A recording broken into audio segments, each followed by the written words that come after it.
Estamos começando mais um podcast. Meu nome é Liz. Hoje a gente tem aqui o apoio da Chapadeira, que é uma cerveja artesanal local. Viu, galera? Quem vier para Chapados Veadeiros, A cerveja. bora que bora.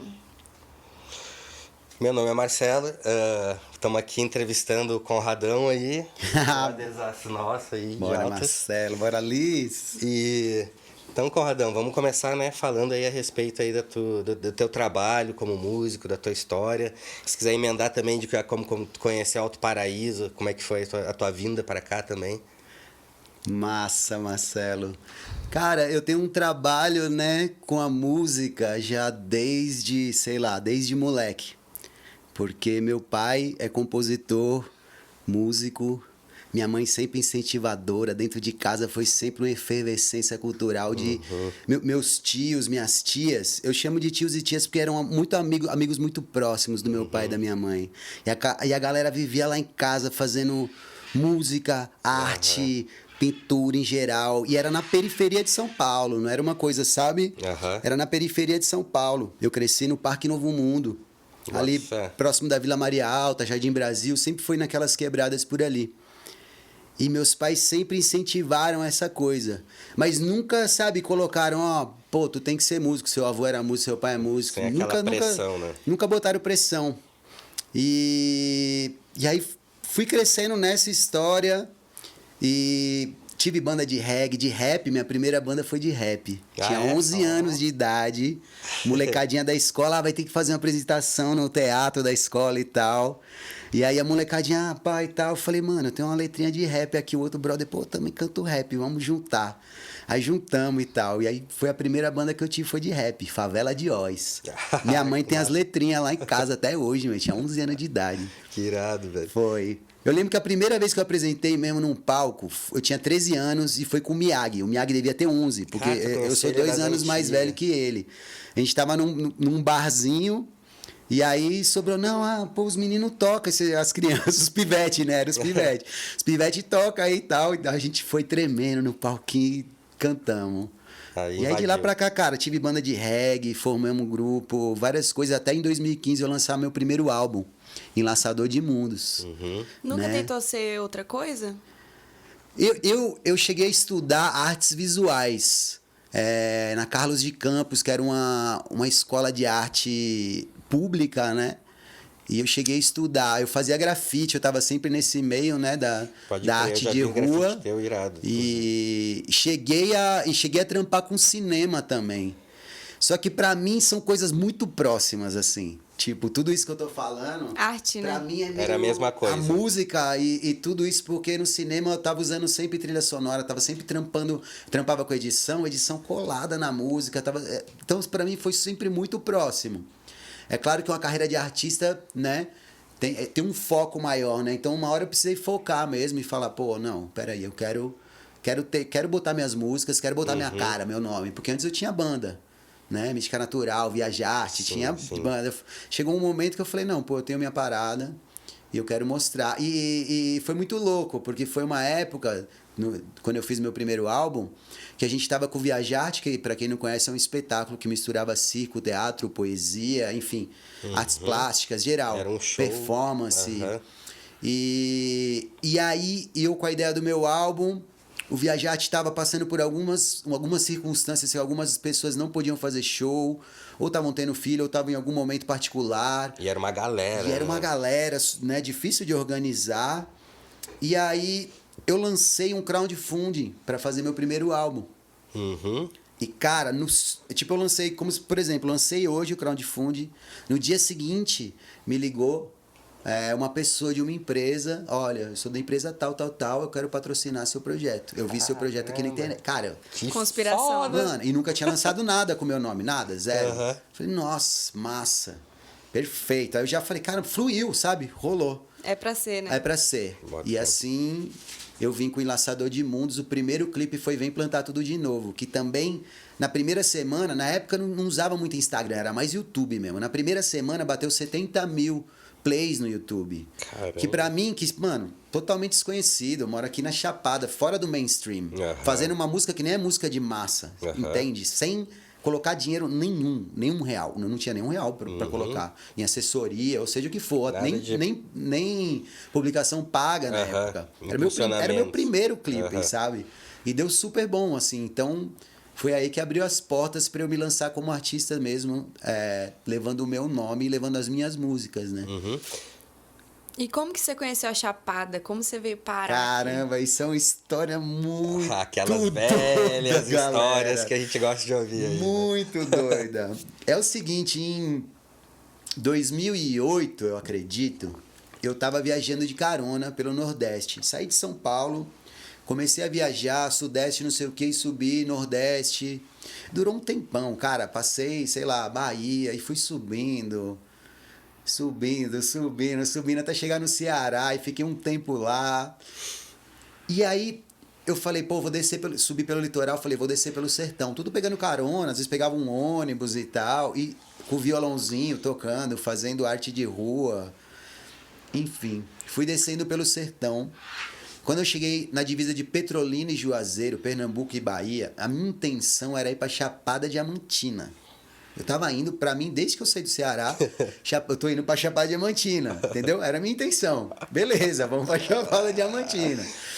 Aí, eu lembro que eu parei próximo de uma rodoviária, tinha uma praça, e eu comecei a tocar Luiz Gonzaga no violão, passando o chapéu. E aí, colou uma galera e tal, e aí teve uma pessoa que ele ficou assim, sabe, apreciando mesmo aquela coisa. Ele falou, menino, eu não vejo mais... Moleque novo, eu devia ter, sei lá, 26 por aí.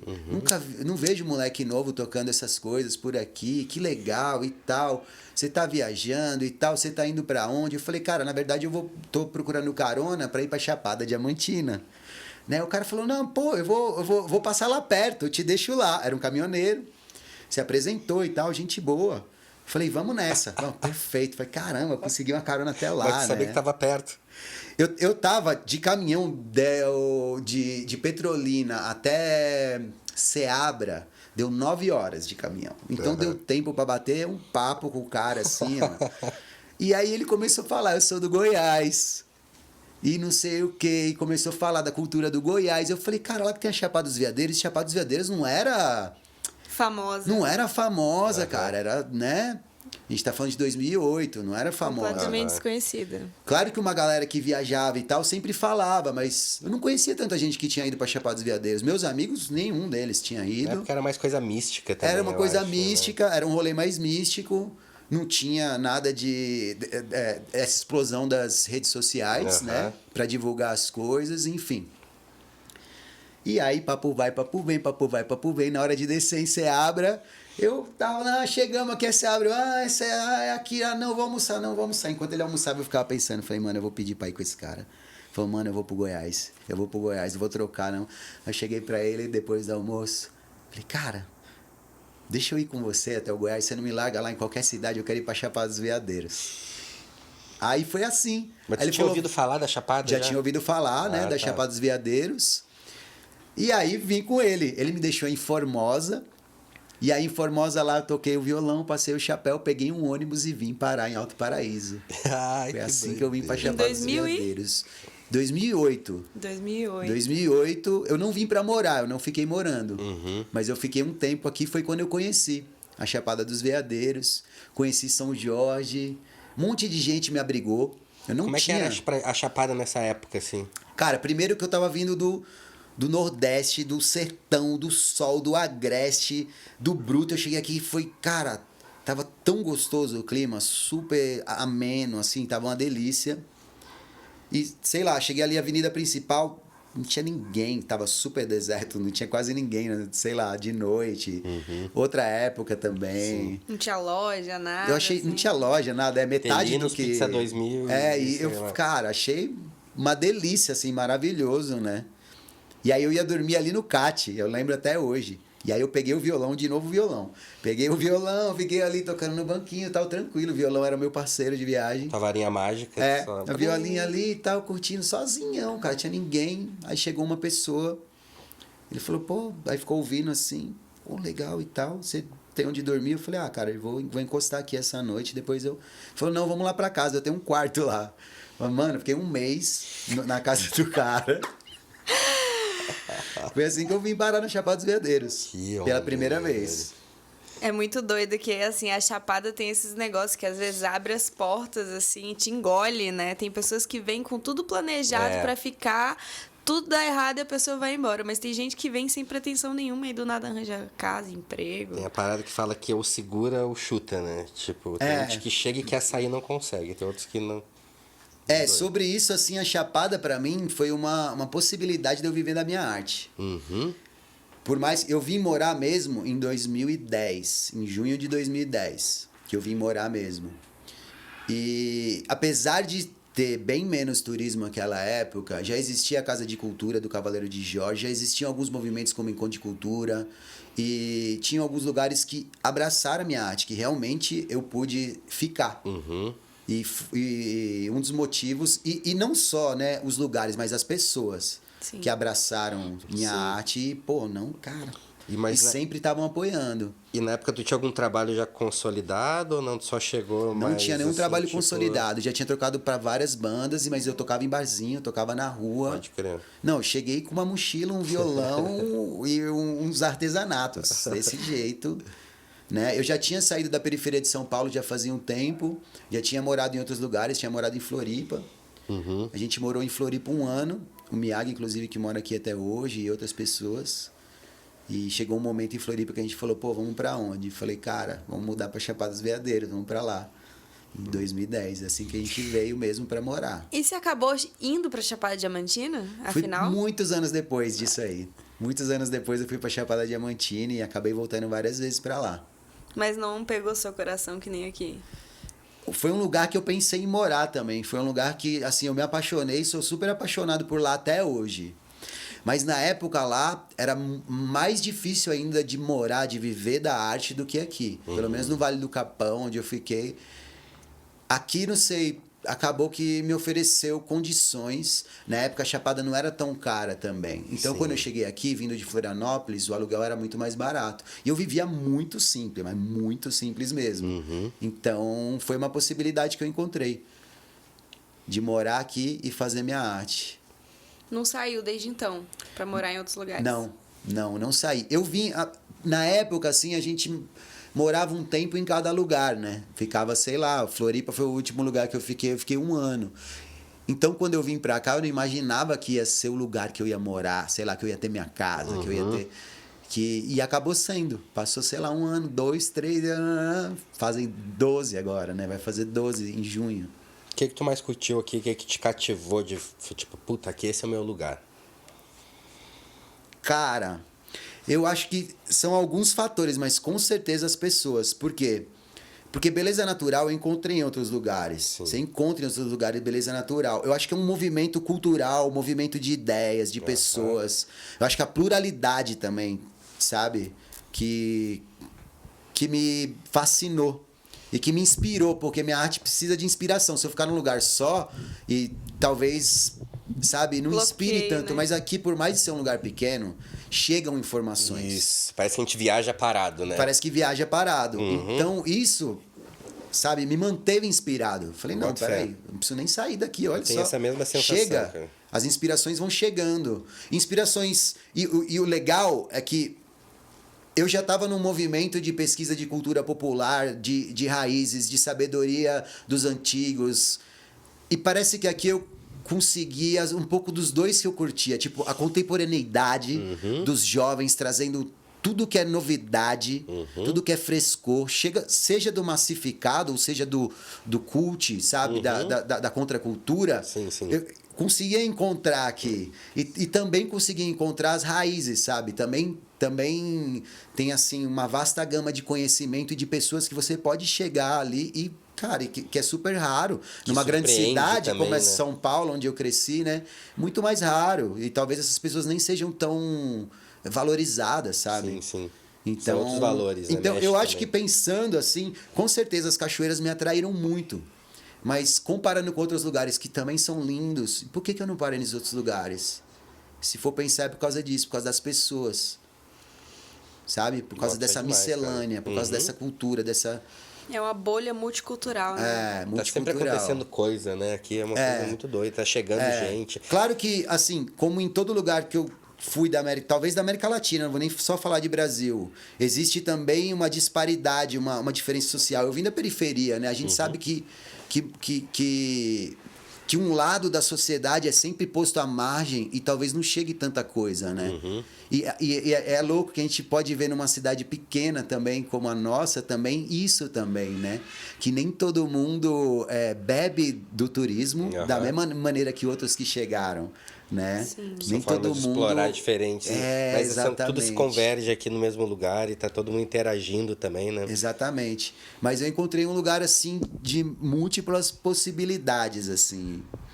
De múltiplas possibilidades mesmo, assim. Apesar, é claro, que com a vivência aqui, com os anos que eu fui vivendo, também você começa a perceber outras coisas que não são desenvolvidas por interesse próprio de outras pessoas, que não são desenvolvidas e são talvez embarreiradas também por um interesse econômico de algumas pessoas que possuem essa economia, né? E entra em várias coisas aí, Em né? várias, Tipo, é muito com doido. certeza, no social, em várias coisas. Nem tudo são flores também. Não, né? nem Não tudo, existe. claro, não, com certeza. Nunca tive esse romantismo também. Sim. Nunca tive romantismo sobre, sabe? E tu sentiu que a cidade mudou muito de quando tu chegou pra hoje, assim? O que tu acha que mudou? Mudou, cara, tem vários fatores. Assim, a primeira coisa quando você fala que mudou, o que vem na minha mente, não são as construções e não são... O que vem em minha mente quando eu cheguei, eu estava num movimento de pesquisar cultura popular e eu sonhava com aqui ter esses movimentos de samba de coco, já existia capoeira de Angola, já existiam movimentos aqui, né? Mas assim, de outros movimentos, de maracatu, enfim, eu já sonhava, pô, se aqui tivesse isso, se aqui tivesse aquilo. Aqui não tinha sanfoneiro, por exemplo, não pelo menos que tocasse na noite. Então o nosso forró era feito de violão. Violão, zabumba e triângulo. E depois começou a ter sanfoneiro, sabe? Teve uma mudança nesse sentido. Sim. E eu acho que a primeira mudança que me vem na cabeça são essas pessoas que chegaram para somar e são esses movimentos que foram criados. Muito mais arte, né? Muito mais arte, exatamente. Isso também porque chegou muita gente jovem, né, de outros lugares que viram outros movimentos acontecendo, né, e chegaram aqui e falaram, pô, falta isso, né? E eu acho que foi acumulando esse número de pessoas aí e acabou virando esse caldeirão que uma hora, né, sai esse monte de Exatamente. coisa legal aí. Como a batalha hoje em dia, fui lá terça. Uma batalha. Que Exatamente. movimento massa. Lindo. Tá bombando a batalha. Caramba. E você acha que tem coisas negativas que mudaram ao longo desse tempo também, que você visualizou, assim, com o crescimento da Chapada? Eu acho que sempre vai ter, não tem como... Eu acho que sempre tem o positivo e o negativo quando cresce uma cidade, né? Eu não sei, eu posso até citar também um livro do Gabriel Garcia Marques, que ele conta... se chama 100 Anos de Solidão. E ele conta da criação de uma cidade, de um povoado que se chama Macondo.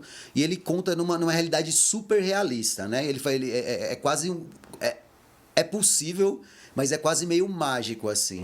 E tem certas similaridades no conto dele, porque ele conta desde a fundação, né, até o momento que aquilo vai crescendo, né? E eu acho que com o Alto Paraíso, com certeza, é porque a gente vive... num sistema, a gente está na América Latina, já tem toda a história da colonização que até hoje impera, né? Então a gente tem uma galera de fora, uma galera que já estava aí e que tem um alto poder aquisitivo e que domina sobre muita coisa, e tem uma galera também de fora com alto poder aquisitivo que chegou e domina sobre muita coisa. Sim. Uma parcela grande, como eu disse agora há pouco, não consegue realmente ter um ganho razoável com esse turismo todo que cresceu, que foi uma positividade, né? Claro. Que foi uma positividade. Então, se for para citar uma negatividade, um ponto negativo, é a renda... Opa, desculpa, galera.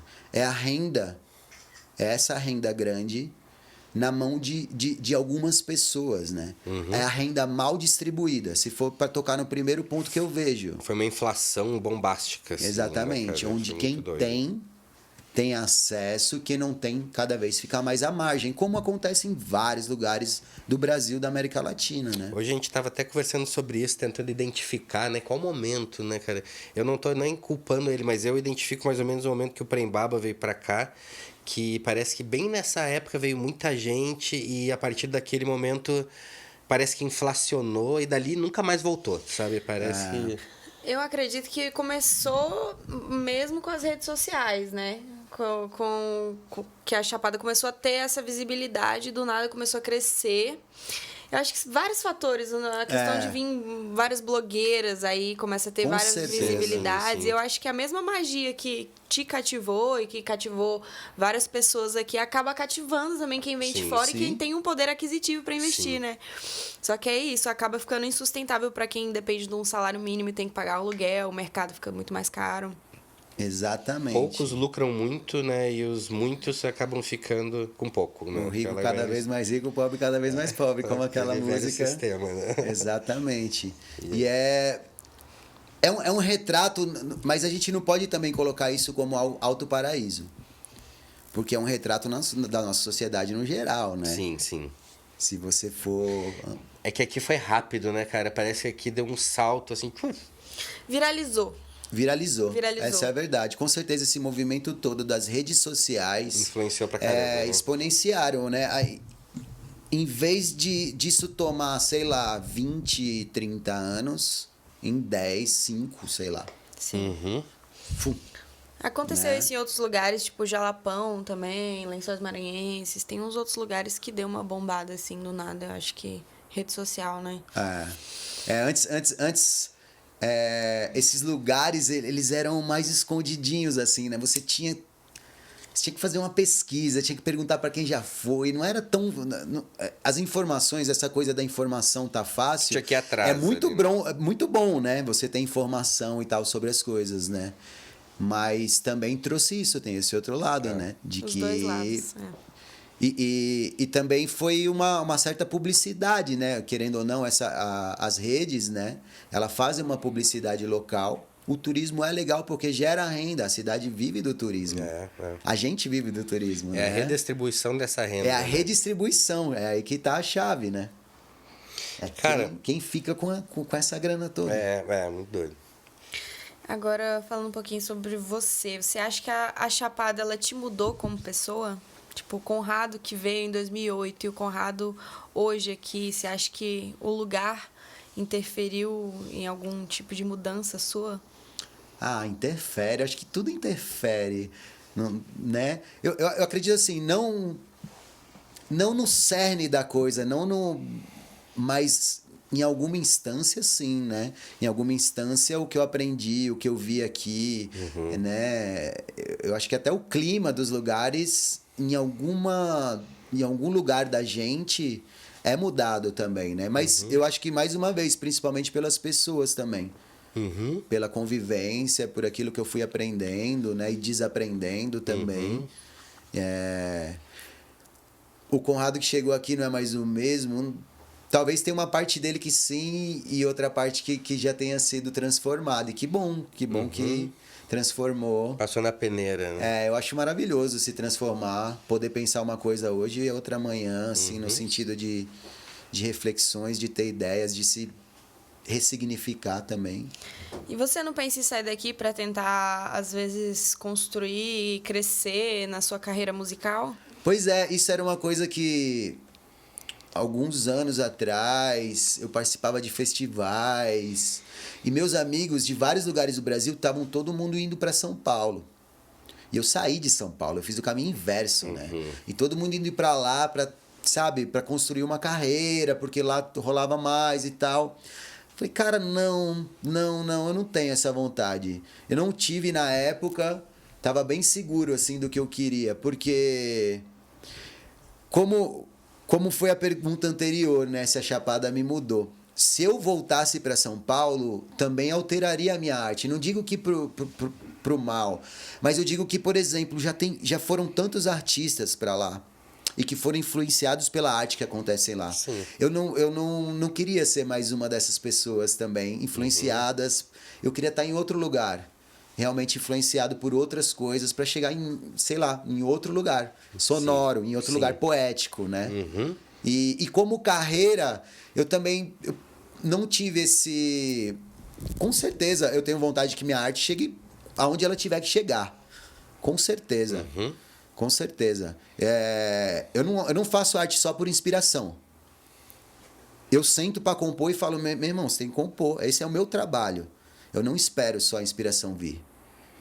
Esse é o meu trabalho. Então, a gente usa várias ferramentas para levar a nossa arte. As ferramentas que eu tiver e que eu achar que elas fazem parte de mim, da minha arte, que elas não vão alterar o valor da minha ética, eu uso essas ferramentas, né? Mas esse passo de ir para uma grande cidade, eu não achei necessário. Até porque também, quando eu cheguei, o mundo já estava mudando para coisa virtual. Sim. Hoje em dia, por exemplo, o penúltimo álbum que eu gravei, quer dizer, o último álbum que eu lancei, eu gravei em São Paulo.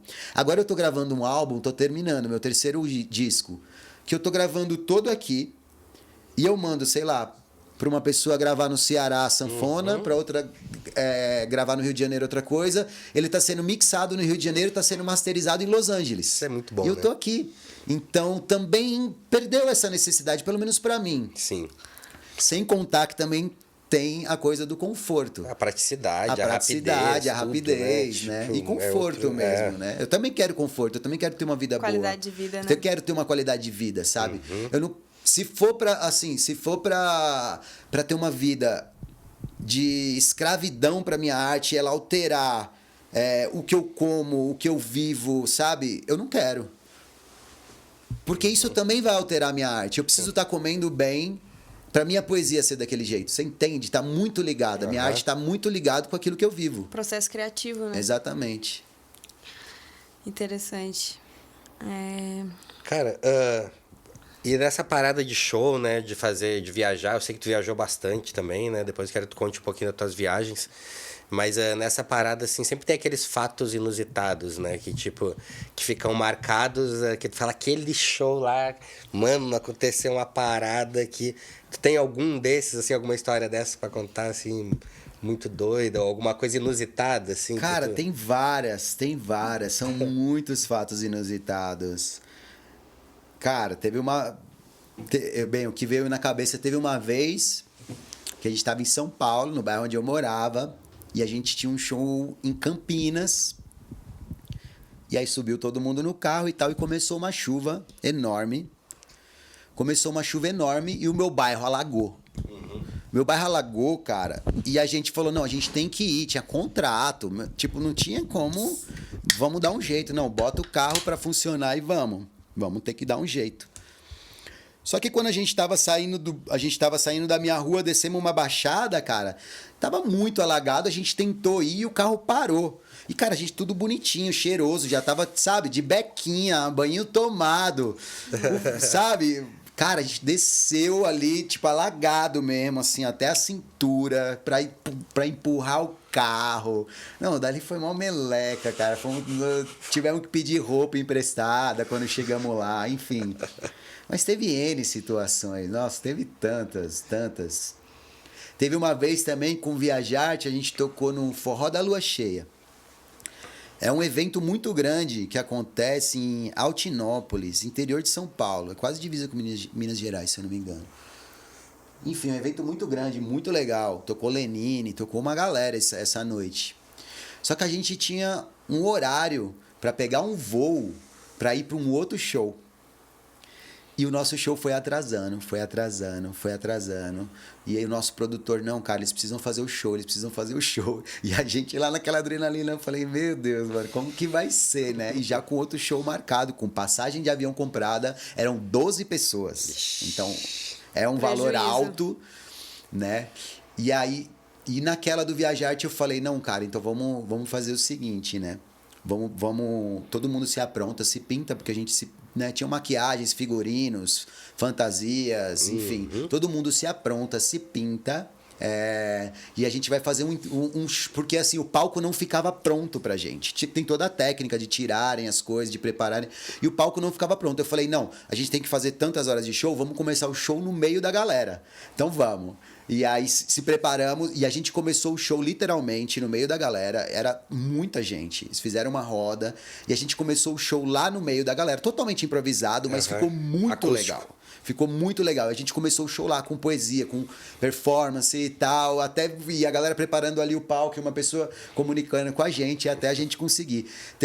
Aí fizemos show no palco. Terminamos de fazer o show, a gente saiu correndo, entramos na van. E a van... E quando a gente chegou no aeroporto, todo mundo tava pintado, todo mundo com máscara, mas já tudo borrado. Entramos no avião correndo, a menina do avião segurando a porta para 12 pessoas pintadas. Foi muito engraçado também. Não, Deu tem certo. Muitas. Não, a gente vai passar o dia contando. Né? Tem muita coisa louca. Eu imagino, eu curto demais essas histórias. Tem muita doidas, coisa assim. louca que aconteceu. E o Viajarte, cara, como é que vocês começaram? Qual foi a ideia de começar o Viajarte, assim? Cara, o Viajarte, a ideia foi do Miyagi e do Diego. Diego Andrade e do Miyagi Makibara. Eles estavam... A gente já tinha tido várias conversas, eu e Miyagi, sobre um lugar de show que misturava teatro, que misturava poesia. Que era uma coisa que um grupo que meu pai teve fazia. Eles faziam poesias, misturava teatro e música. E a gente já tinha tido várias conversas sobre isso. E ele estava no Piauí, o Miyagi, e ele e o Diego é um ator e artista circense. E eles conseguiram uma pauta no Sesc Parnaíba, em Parnaíba, no Piauí, para eles estrearem um show. E aí eles me chamaram, me convidaram para fazer parte do show que se chamava Viajarte. Uhum. E foi o primeiro que existiu, né? Foi o primeiro show do Viajarte. Uhum. Foi assim, nasceu no Piauí, sobre essas circunstâncias de misturar poesia, teatro e música. Mas era uma dupla no início. E circo. O primeiro foi em trio, porque eu fui pra lá, né? Então a primeira apresentação a gente fez em 3 pessoas. Uhum. Mas a ideia e a pauta toda veio do Miyagi e do Diego Andrade. E aí depois a gente foi para outros lugares e a coisa foi crescendo de tamanho. E quando a gente chegou na Chapada, a gente começou a recrutar a galera que fazia arte. Então, circo, enfim, musicistas, poesia, teatro, artista plástico. Era uma família, né? Era um bagulho bonito. Era uma família. Assim, né, era um movimento muito legal que interagia muito com o público, né? Fazia ciranda. Exatamente. O lance era essa interação, porque veio da rua, né? Veio do espetáculo de rua. Veio da coisa de fazer show na rua, influência, né? Então tinha... E era bem plural também. Eu lembro que, acho que nossa primeira apresentação do Viajarte no Encontro de Culturas foi em 2011. Eu lembro que a gente tocou, sei lá, desde shot, forró, até um psytrance orgânico, sei lá, não sei como se chama isso tecnicamente, mas é como se fosse, né, a reprodução disso. Enfim, tocamos raga, reggae, enfim, música caipira, tocamos moda de viola, enfim, era bem plural mesmo, diverso. E a coisa da fantasia, da estética, permitia também, né, que aquilo ficasse viajando entre vários ritmos e universos. Assim, exatamente. Né? Quando o Miyagi criou essa história, na verdade era a história de um viajante que ele ia... O enredo, ele ia passeando e encontrando pessoas, e cada pessoa trazia um elemento, uma arte, algo de novo para a vida desse viajante, desse personagem que ele criou. Que massa, então a ideia veio daí, por isso que tinha que ser plural, e tinha que percorrer vários caminhos e... Pô, que irado, velho. Foi um dos shows mais bonitos que eu já vi, sinceramente. Que assim. massa. Tipo, eu também não viajo muito pra ver coisas, mas, tipo, a parada era muito linda, assim, né? Tipo, ia encher os olhos, assim, mexia com todos os sentidos, assim, o cara ficava hipnotizado. Essa era a ideia mesmo, né? De ter o visual. E para quem não, para quem tá ouvindo, assistindo a gente e não sabe, tem um documentário sobre Viajarte longa-metragem, que a gente já exibiu aqui. Tem esse documentário no YouTube. Ah, que massa. Se chama Viajarte, Além dos Palcos e Mais Além. Pô, vou assistir, que foram praticamente filmados 3 anos do nosso convívio entre shows, ensaios e viagens. E aí todo esse material gerou esse longa-metragem que estreou num festival que chama Inédit, ou Inédit, que é um festival grande de documentários musicais. Eu acho que é o maior festival de documentário musical, se eu não me engano, que existe no Brasil. Pô, e esse documentário estreou nesse festival. E tá no YouTube. Quem quiser assistir. Super legal. Sinto saudades desse movimento aí. Dá saudades. É muito diferente. Dá assim. saudades mesmo. Era um trabalhão também. Imagina. Logística, Pra montar pessoas, o podcast aqui, a gente tá quebrando cabeça. Era um trabalhão também. Lidar com muita gente, Lidar né? com muita gente, mas era mó barato, era muito legal. Era muito incrível. Chegava um artista na cidade, às vezes, a gente, não, vamos lá, vamos preparar uma cena sua. Enfim, era super abrangedor e acolhedor também. Irado. Super show. Escuta, você gravou com o Chico César, né? Foi. Como é que é essa história? Como você conheceu o Chico César? Como que foi essa loucura toda? Pois é. Bem, antes de tudo, eu sou fã do Chico César, né? E eu tava começando a gravar o meu EP, que se chama Todo Zoom. E quando me perguntavam assim, ou quando eu me perguntava, pô, quem que você gostaria que participasse desse EP, desse disco, desse álbum? Pra mim, tipo, podia vir qualquer pessoa, o Gil, sei lá, mas eu pensava no Chico César, não sei. Além de todo, sabe, de eu ser fã do trabalho dele, da maneira como ele canta, da poética, enfim, e da posição dele, política, social, ética. Além de eu ser fã de tudo isso também.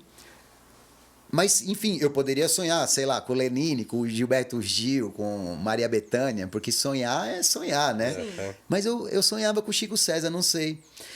E a vida tem umas coisas, né? A arte tem, né?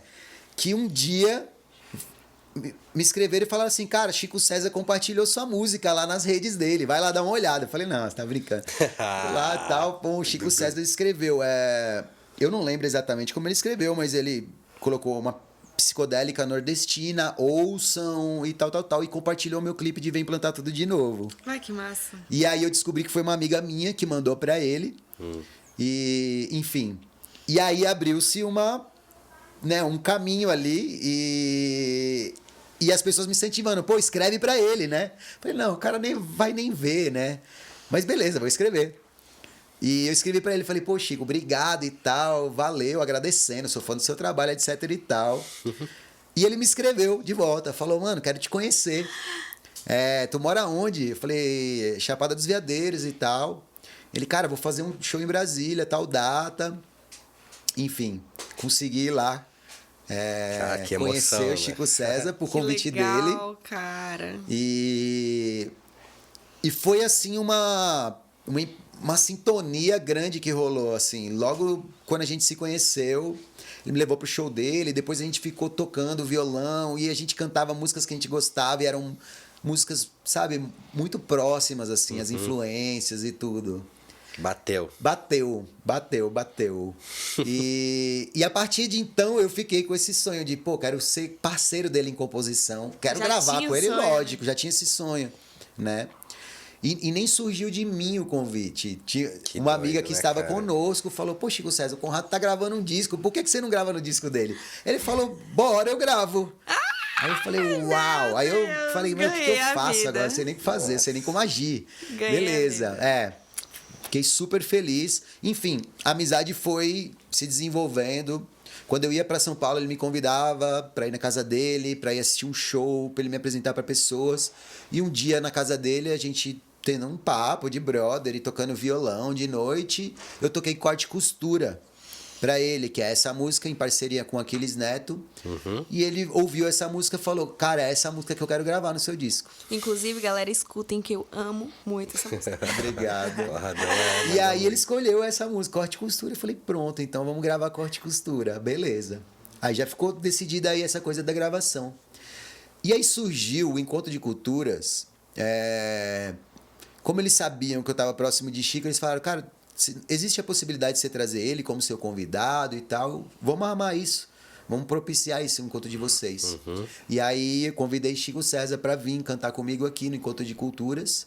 E Chico veio também nesse encontro. E até então a gente nunca tinha feito uma música juntos. A gente nunca compôs junto até aquele momento, né? E eu queria, mas eu não ia ficar também...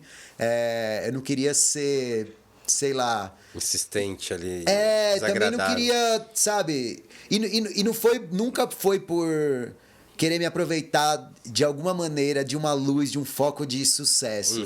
Foi sempre num ato, assim, do fã com o ídolo. Admiração, De né? admiração pura.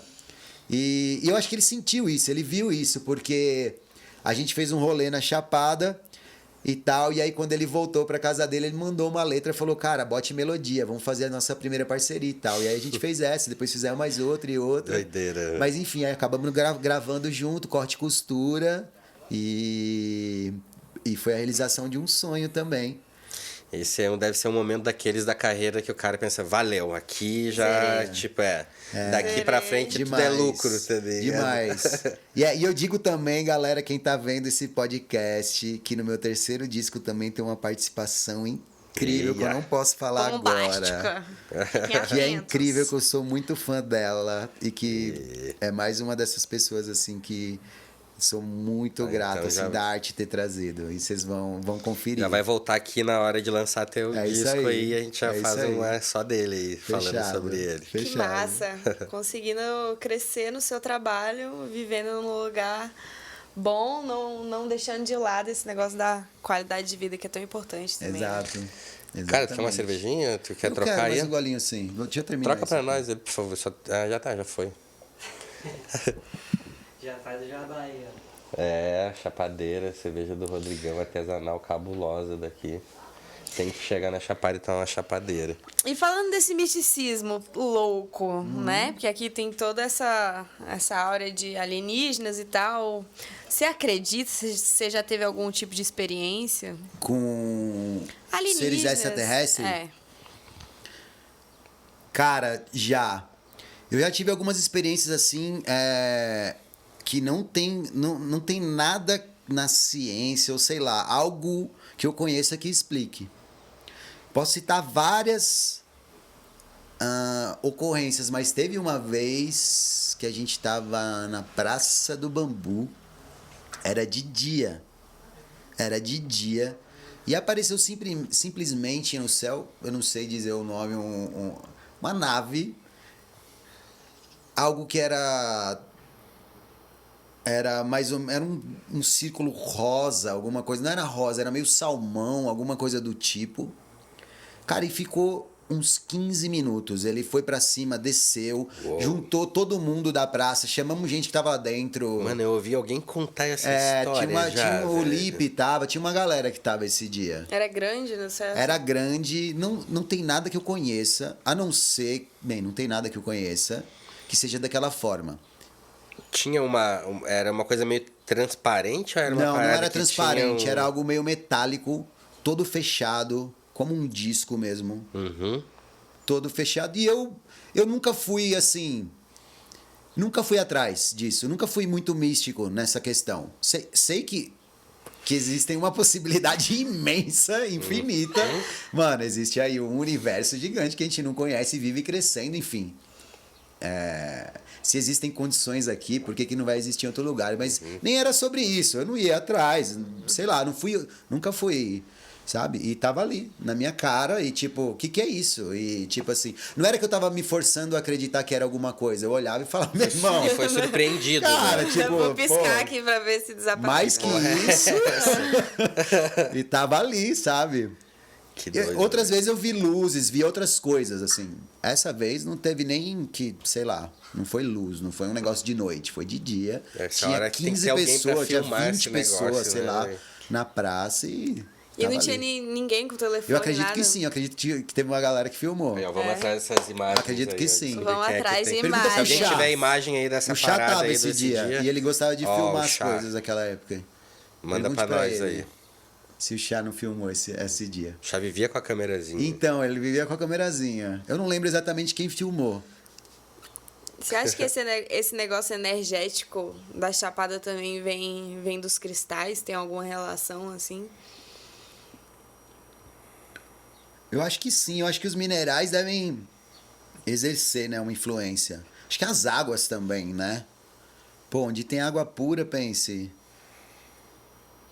Com certeza, a água pura deve exercer, assim, Sim. uma influência grande. Porque pensa, se a gente como animal, como no instinto mais animal da gente, os animais mesmo, se a gente pegar, eles vão procurar, cara, aquele lugar que propicia para eles ali melhores condições, né? Uhum. Sim. Eu acho que pra gente também, mesmo no nosso âmbito mais animal, pô, a gente tá cercado de água. Mesmo que a gente não tenha refletido sobre isso quando tomamos a decisão. E água pura, E né? água pura, assim, né? Tipo, não tem tantos lugares que tu pode água nadar e beber pura. a água. Água que nasce É, aqui, né? exatamente. Total. E é uma questão mundial já a água, né? Mundial mesmo, assim. É. Eu fui em lugares que, mano, galera penava com Existe água. uma perspectiva, inclusive, meio Exatamente. sinistra a respeito disso. Né? Existe mesmo. Mas é doido mesmo, né? A Chapada tem muita coisa doida aí, né? É, e é preciso proteger muito, né? É, cara. Esse demais. lugar. Porque, bem, toda essa monocultura que se criou à nossa volta aqui, né? É uma ilha de vida no meio do mar de soja, né? É uma ilha de vida no meio do mar de soja, exatamente. É bem isso A mesmo. resistência. É, exatamente. E graças também a toda a galera, né, os ambientalistas, as ambientalistas que lutam e tomam a frente disso, né? Aham. Tem uma galera que a gente nem ouve falar, mas que tá sempre, né? Que tá sempre, lutando pra exatamente, essa parada mudar que e- bom que essas pessoas existem mesmo, real. né? É real. É a galera que muitas vezes tá fazendo muito mesmo e não tá nem... É. Porque com o movimento da arte a gente sempre se questiona também, né? Porque a gente sempre tá querendo influenciar as pessoas de uma maneira também política, também social, Sim. também para, né, para gerar, por exemplo, uma proteção para esse lugar, né? Então a gente sempre como artista, Nina Simone que falava isso, que o artista, cara, ele tem que realmente se questionar sobre a realidade que está à volta dele e qual que é o papel dele naquilo, né? Como que ele tá interagindo Se ali, ele tem né? voz, se ele tem, né, se as pessoas escutam de alguma maneira, né? Então né, como que ele vai influenciar, né?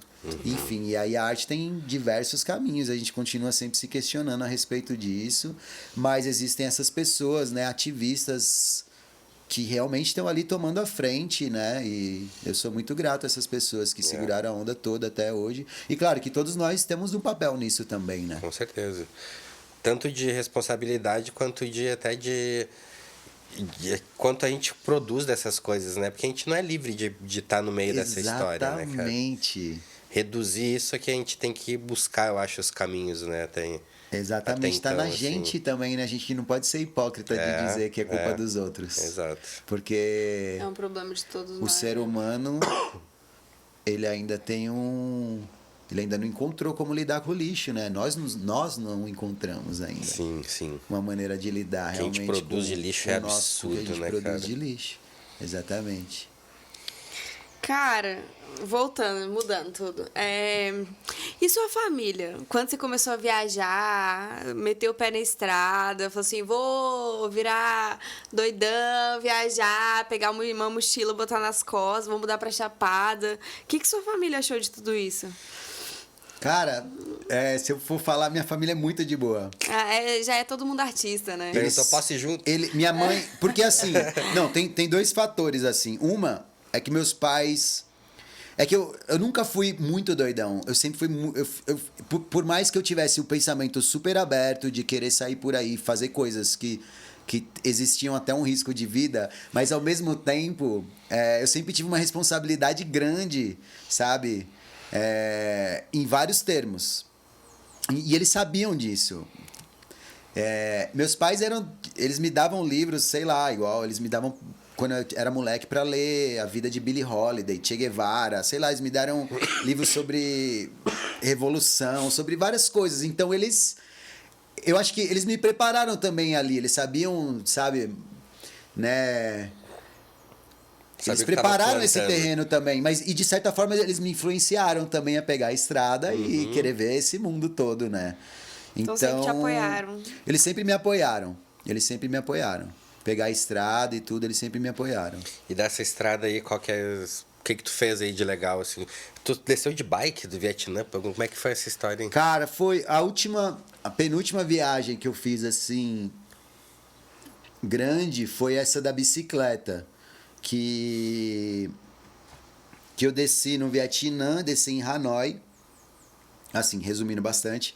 Pedalei até a divisa com a China, entrei pra China, desci pro Vietnã de novo, desci pro Laos, fui pro norte da Tailândia, aí desci até o sul da Tailândia, aí deixei minha bike lá e fui pro Camboja. Quanto que dá isso de percurso? Vários países da Cara, Ásia. então, sempre me perguntam, quanto que você pedalou, quantos quilômetros? Eu não tinha nenhum medidor e eu nunca fui muito ligado com essa história. Eu nem sabia até quanto que eu ia pedalar. Tipo, eu vou até ali, agora eu vou mais. Pegar uma bike eu vou. E eu também não tinha... Claro, eu pesquisei sobre os países para saber as possibilidades, mas eu não tinha um planejamento assim tão rígido. Eu vou por aqui, vou por ali. E as fronteiras são livres, assim? Tu vai passando? Como é que é? Pelo Vietnã você só consegue chegar ou com um visto especial X que você tem que tirar a embaixada e tal, ou você chega pelo aeroporto. Por isso que eu escolhi chegar no Vietnã pelo aeroporto. Esses outros países que eu entrei, a China me deu só 5 dias, por isso que eu passei só 5 dias. Pois é, eu pensei no sul da China. Senão eu tinha que tirar um visto que era super complicado. Agora, esses outros países que eu citei, você consegue chegar na fronteira e tirar o visto on arrival, que eles chamam, né? Visto aonde você chega, né? Na chegada. Não era perigoso? Não. O Sudeste Asiático, cara, é muito louco, porque pra gente que é do Brasil, da América Latina, enfim, lá não tem roubo. Pelo menos nesses países que eu passei, não tem roubo. Ou os casos de roubo são raros. Os caras cortam a mão, né? Eu acredito que seja pela cultura, já é cultural. Pô, você pegar coisa de alguém é super, sabe, envergonhador. Outro porque, assim, cada país tem uma política, né? Por exemplo, o Vietnã é socialista. Então, se existe alguma disparidade social, ela não tá tão presente, não tá na cara. Parece que todo mundo tem mais ou menos a mesma coisa. Então, isso já gera uma outra maneira de você vai tirar da pessoa que tem o... Que tá passando pela mesma situação. Tá no mesmo rolê. Mas lá tem casa grande, como é que é? Esse tipo tem... Não, a maioria, assim, no Vietnã, são raras as casas grandes, geralmente de algum general, de alguma coisa do tipo, militar. Mas, geralmente... São cidades pequenas, mas elas são constantes e tem muita parte rural. As pessoas plantam em tudo que é lugar. E tem muito cemitério. A guerra é muito presente. A guerra do Vietnã, você pedala, você vê. É presente a todo momento, você vê. As estradas estão sendo reconstruídas até hoje, sabe? Caramba, é muito presente. Até hoje tem esse Até prejuízo. hoje. E tem muitos cemitérios. É uma cidade... Aí eles plantam tudo e não sei o quê. Cemitérios. Cemitérios são muito bonitos. Super, sabe? Tudo muito de guerra. bem cuidados. A maioria tudo de guerra. Que tudo doideira, hein? Da guerra. Que viagem. Você ficou quanto tempo na estrada? Ao todo eu fiquei 7 meses, né? Dessa vez. Porque quando eu tava lá, um certo dia na Tailândia, eu fui olhar passagens pro Brasil. E eu vi que passava pela... Ou pela Etiópia ou pelo Quênia.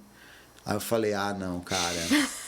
Vou ter que... Não vou passar lá, não. Cara, já tô aqui, já tô do outro lado do mundo. Aí de um dia pro outro eu decidi ir pra África. Comprei uma passagem pra Nairobi. Falei, não, vou pelo menos dar uma volta lá antes de voltar pro Brasil. Depois eu me viro, vendo a bike, dou um jeito e pago a minha passagem pro Brasil.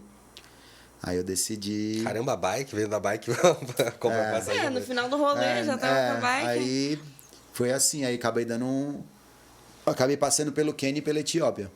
Que foi a experiência, assim, cara, muda a vida de qualquer pessoa. Velho, Etiópia deve ser um lugar muito doido, velho. Incrível.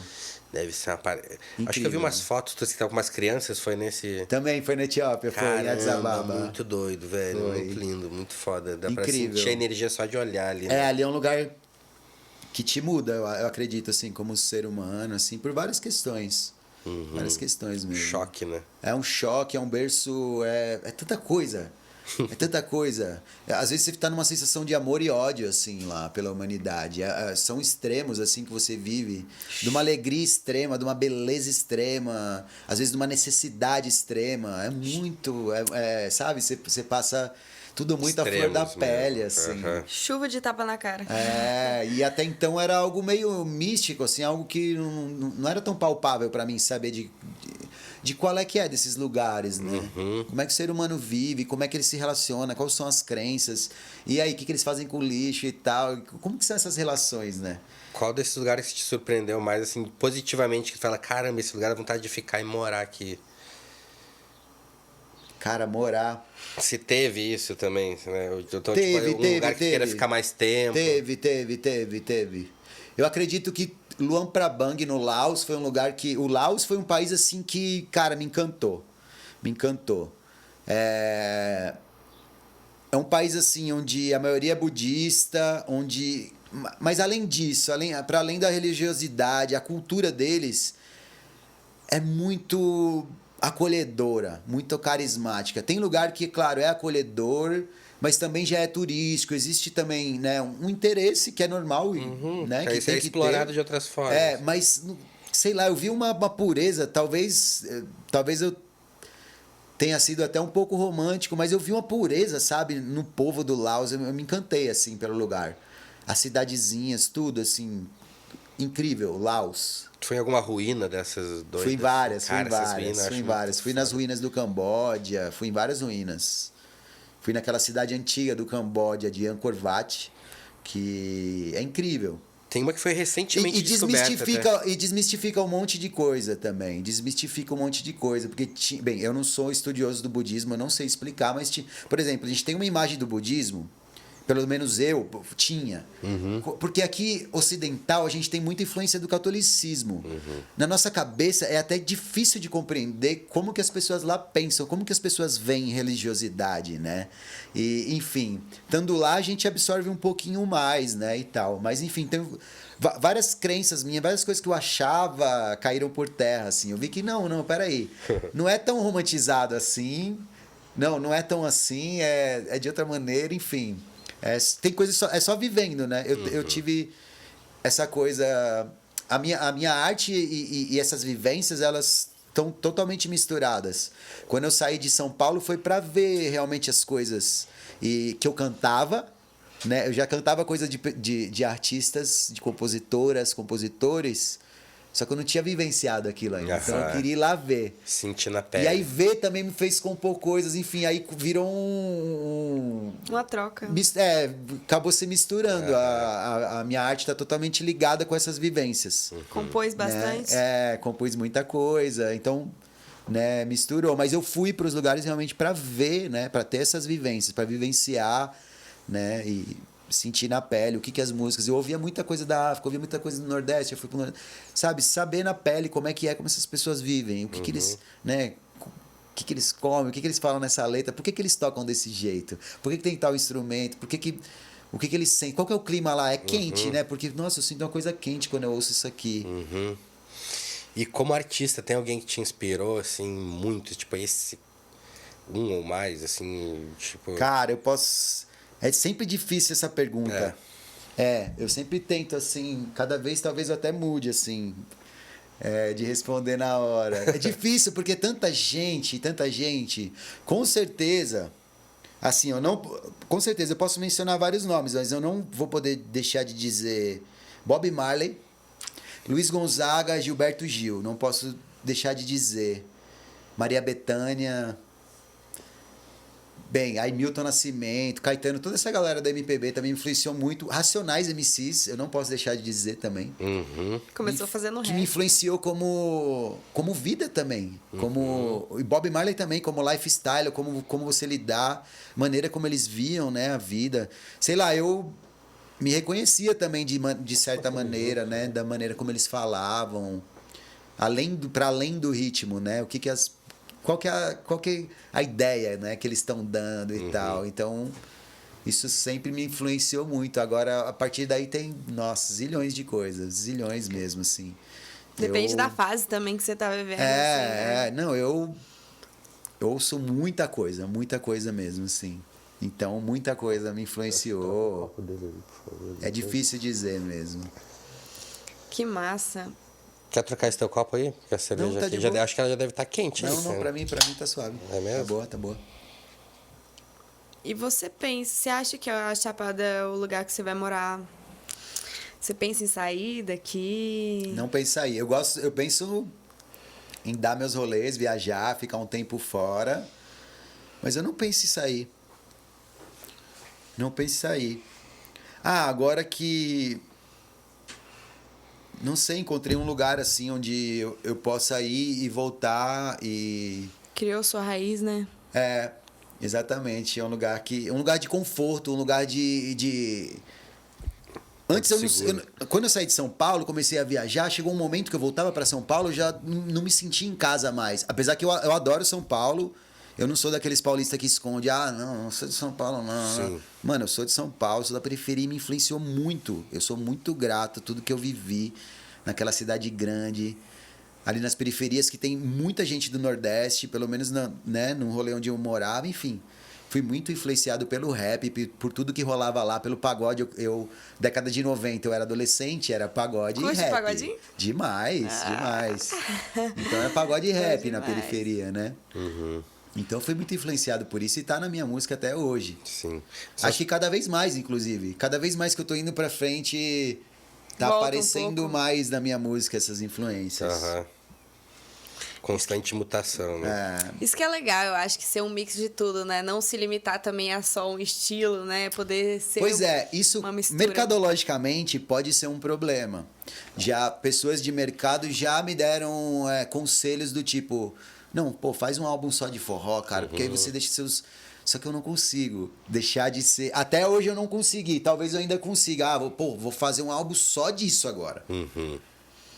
Talvez eu consiga chegar nisso. Mas eu acredito que dentro, até na pluralidade, tem um caminho, tem uma conversa ali. Por mais que mude o ritmo, tem uma linha, um fio condutor ali. Se você pegar o álbum, isso E eu acho que assim, liga com isso, que de certa forma, sabe? Faz uma viagem. Faz uma viagem, sabe? Escreve um roteirinho, te leva, sabe? Por diferentes lugares, mas vai levando. Não é uma coisa solta totalmente, sabe? Não é um choque de uma coisa. Mas mercadologicamente... talvez não seja tão positivo. eu acho que assim, você já tá fugindo do padrão, né? Você já é uma pessoa que foge do padrão, você já decidiu morar aqui, você já tem o seu estilo próprio de criar e fazer as coisas do jeito... Eu lembro bastante de Charlie Brown Jr., que tem vários tipos de som, Vários, né? Chega um pouquinho de rock, aí chega um pouquinho de rap, aí chega um negócio meio que... rock, rap. É uma mistura também. Então, eu acredito que, assim, beleza, talvez nessa parte do mercado não seja tão bom, mas não quer dizer que seja impossível também. Não quer dizer. Eu acho que também tem a coisa da verdade que o artista carrega, né? É claro que, assim, às vezes a pessoa romantiza sobre a gente e acha que a gente não pensa em mercado. A gente também pensa em mercado, por mais que Claro. enfim, eu amo as coisas que eu faço e eu não vou fazer uma coisa que eu não goste. Eu não vou fazer, não vou lançar uma música que eu não gosto.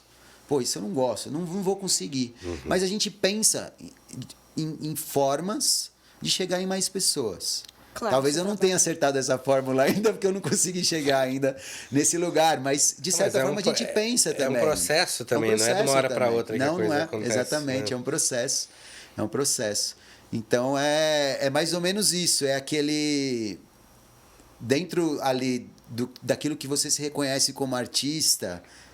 É essa balança ali de você também encontrar um caminho profissional que também você vai conseguir abranger pessoas, porque eu vivo disso também. Pô, né? Esse é o meu ganha-pão. Se manter para poder fazer o que o cara gosta, né? Exatamente, para eu me manter, para eu conseguir gravar mais discos, pô, eu preciso... né? Lógico. Exatamente, de ter essa consciência também, né? De ter esse pensamento, de ter esse viés. E o que tu acha do mercado hoje em dia da música, assim, tipo, mudou muito, né, cara? Tipo assim, entrou internet, YouTube, um monte de coisa, TikTok. Mudou muito. A parada virou uma Cara, e não vai doideira. parar de mudar, mano. Não vai parar, E é muito rápido. Uhum. Esses dias não, eu tava revendo um documentário sobre o Dr. Dre e o Jimmy Iovine. São dois mega produtores e, enfim, um produziu, sei lá, Eminem, 50 Cent, NWA, tanta gente. O outro fez, sei lá, U2 e etc e tal. E eles estavam falando sobre essas guinadas que o mercado da música foi dando, né? E desde que, sei lá, passou pro virtual. Tipo, você pensa, né? Que eles vendiam esse CD, desde saiu do vinil, e aí veio vindo. Agora é cada vez mais rápido. O artista realmente, e não é fácil, né? A gente tenta se encontrar no meio disso, de ser criativo o suficiente para você continuar nessa contemporaneidade, de você tentar acompanhar. Porque senão, ou você ir pro viés logo de, olha... Apelar quase, assim, tipo. de, olha, não, tô fora disso e tal. É muito doido, porque o que funciona na mídia são coisas que às vezes a gente fica meio chocado, né, cara? Assim, eu gosto de coisa pop, até muitas coisas, mas tem coisas que a gente vê, que eu vejo que não é nem a questão daquele cara tá fazendo sucesso, é porque que o outro não tá fazendo, tá ligado? Exatamente. Que tem um puta de um trabalho que tá ali ralando. Eu acho que nem a questão porque não é o outro que tá ali em cima, é o porquê que o outro tá lá embaixo, saca? Exatamente. E isso é uma coisa que eu ainda... Cara, a indústria, né? É a indústria da música. Assim, não desmerecendo quem tá super na indústria da música. Eu até adoro, eu ouço a indústria. Eu ouço o que é pop. Mas assim, é uma indústria. Pensando como mercado, pensando mercadologicamente. Eles querem lançar um produto. A gente vê com qualquer produto. Os produtos são feitos para não durar. Então, eles lançam uma música para aquilo pegar, explodir e sumir para a pessoa consumir a próxima. E assim vai. É um produto, é o capitalismo, né? E cada vez mais os poderes estão sendo, no geral, sendo descentralizados, né? Então eu acho que a música está colocando... Tem a parte boa que essa mídia te coloca já em contato mais direto com o teu público, né? Assim, tipo, antigamente era uma pessoa que era responsável pela parada, até a parte de grana e tudo mais. Hoje em dia tu faz a tua monetização em várias mídias. Faz, mas isso também é uma ilusão, porque... Assim, a gente tem acesso ao nosso público? Não tem. Quem vai ver realmente aquilo que eu tô lançando são pouquíssimas pessoas. Porque tem todo um jogo das plataformas, das redes. Elas que estão controlando quem tá vendo. É uma bolha. Primeiro que assim, se forem todos meus amigos, já é uma bolha. Mas nem todos meus amigos vêm. Então é uma bolha da bolha. Pra você furar uma, furar a outra. Pra você conseguir sair dessa bolha, furar realmente. Porque assim, a internet não é democrática. Isso é uma ilusão. Pode ser que existam pessoas que conseguiram, furaram a bolha, viralizaram uma coisa que não foi pensada, não foi mercadológica, e existem, lógico, a gente tem exemplos disso, né? Mas falando de vários artistas, né? De cantoras, enfim, compositoras e artistas de várias áreas, né? Que tem um trabalho maravilhoso, mas não conseguem, sabe? Porque existe realmente uma bolha que é regida pelo dinheiro. Igual antigamente tinha o jabá das rádios, etc e tal. Existe a mesma coisa. Vai ter que lançar a coreografia no TikTok. A coreografia do TikTok, exatamente. Mano, eu vi alguém e o falando... artista vai estar sempre, sabe... se debatendo a respeito dessas coisas, né? Será que eu tô pra isso? Será que eu não tô? Estranho falar, isso é ridículo quando vê o cara falando, mas não é tão ridículo. Não, mas sabe, aí pum, já tá lá quando vê, né? Tipo, bora lançar uma dancinha. É muito doido. Mas eu acho que também é um espaço de inovar, né? Tudo que, assim, inovar é arriscado, mas também... Às vezes não, por exemplo, o TikTok hoje em dia já é uma ferramenta que não é só de dancinha. Exatamente. Né? É uma ferramenta que também serve para vender produto, que também serve para divulgar o turismo, que também serve para divulgar música e também tem um acesso muito grande. Sim. Então, às vezes, nem só assim, a dancinha e tal, mas às vezes, lança algum trend que seja relacionado a isso. Eu acho que você já até lançou algo do tipo, né? Já lancei. Aí que tá tentar ser criativo, né? Num ponto de você chegar, não, eu gosto disso que eu tô fazendo e eu acho que encaixa nesse meio mais contemporâneo da coisa. Nessa que talvez linguagem. Nessa linguagem, nessa plataforma. Mas, enfim, se eu gostaria que existissem meios das pessoas ouvirem mais artistas que têm um trabalho maravilhoso, nossa, isso eu gostaria muito. Que não chega nas pessoas, que eu gostaria muito. E que também essa música traz toda uma, né, uma conscientização, uma bagagem, seja sobre o que quer que seja que ela fale, né? E que talvez também não seja tão interessante para o sistema, para a elite, ter tanta gente assim chegando nesse lugar, né? Acho que é como tu falou, a parada é mais interessante estar trocando muito mais rápido do que tu tá nomeando alguém, assim, tipo, tu é muito foda, coisa e tal. Exato, mas ao mesmo tempo não é impossível. Tem pessoas que estão aí que fazem um trabalho excelente e estão aí, né? Conseguindo alcançar. Então, sim. Né? É possível. Exatamente. É possível. Tem que ser criativo e continuar. Acho que a persistência, mano, é um dos grandes, sabe, pontos. Eu, por mais que, sei lá, sou novo ainda de carreira, ainda pensando assim, né, em várias pessoas que têm uma carreira longa mesmo, e já tem muitos anos na frente, mas assim, eu acredito que a persistência, a criatividade,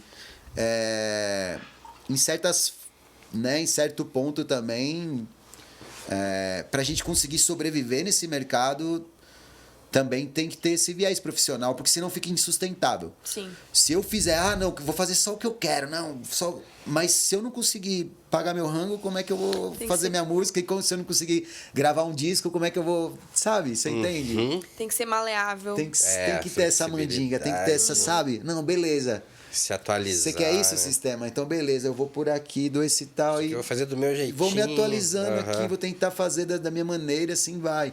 E assim surgem pessoas muito criativas, né? Que a gente vê pelas redes e que estão fazendo coisas lindas, né? Tudo tem os dois lados, né? Tem. E de tudo tem coisa legal e coisa ruim também. E de tudo tem coisa legal e coisa ruim. Exatamente, tem mesmo, mano. É muito doido. Tem mesmo. Conradão, então acho que é isso aí, né? A gente já tá... Tem alguma coisa mais alguma? Vai lá, aí? manda ver. Cara, não, na verdade, queria te agradecer por ter participado aqui com a gente. Queria ver se você tem algo pra falar aí pra galera, divulgar suas redes, divulgar seu som, qualquer coisa. Quando que você sai o tenha álbum pra falar. novo, como é que é? Legal. É o seguinte, eu tô preparando um álbum novo, ele se chama Pés na Terra, Cabeça nas Estrelas. Ele vai sair esse ano ainda, eu ainda não sei dizer quando. Tem uma participação especial maravilhosa. São todas músicas de minha composição, né? E esse foi um álbum que eu produzi em casa, que eu mesmo produzi. Meu outro álbum tinha sido produzido em São Paulo, como eu falei. E, enfim, eu tô adorando esse álbum. Eu espero que vocês gostem na hora que sair. Ele traz misturas bem interessantes, assim, também. Pés na Terra, Cabeça nas Estrelas, assim. Ele traz raiz e contemporaneidade, eu acredito. Pelo menos eu enxergo isso nele. Tanto poeticamente quanto nos arranjos. Meio yin yang, assim. Mas quem quiser curtir, tem no Spotify, Conrado Pera. Conrado Pera. Instagram, mesma coisa, Conrado Pera. Facebook, Conrado Pera. YouTube, Conrado Pera tem vários vídeos, quem não sabe, tem vários clipes. Assiste lá, eu mesmo assisti o do Viajarte, que eu tô curioso pra ver. Isso, veja. Eu não assisti. Viajarte, além dos palcos e mais além. Boa. Massa demais. Obrigado vocês. Obrigada demais. Obrigado por esse espaço. Valeu demais a presença. Obrigado pela prosa, pela conversa, pelas ideias. Já vou sair mais inspirado, certeza. O espaço está aberto também, sempre que quiser falar alguma coisa aqui. Valeu a produção, valeu galera. Obrigado mesmo. Aí, mega produção, viu, galera? Valeu. Tem um extra agora que eu tava falando com o Marcelo, acho que você não sabia. A partir dessa conversa, você vai tentar adivinhar o signo. É mesmo. Ela já sabe, eu vou tentar. Eu acho que ele é Ares com ascendente Leão e Lua em Peixes. Foi profundo. Será? Tudinho, perfeito. Através dessa conversa. Eu acho que é. Conradão. Valeu. Sucesso sempre aí, velho, na caminhada. Tamo junto. Sucesso. Valeu. E é isso, galerinha. Ó. Finalizar com um brinde aqui. Chapadeira, viu? Brindezinho. Chapadeira com nós também, Rodrigão cabuloso. Por favor, meu povo. É uma baita trabalheira, entendeu? Montar estúdio aqui, luz, tal. Decidir a cor da toalha da mesa pra tudo ficar equilibrado. Então, se puderem, assim, ativar o sininho aí, curtir, compartilhar, comentar, divulgar com os amigos. Logo vai ter bastante gente massa, diferente. Vai estar sempre mudando a proposta aí. E tamo junto, acompanhem. Valeu É aí. nóis. Tamo junto.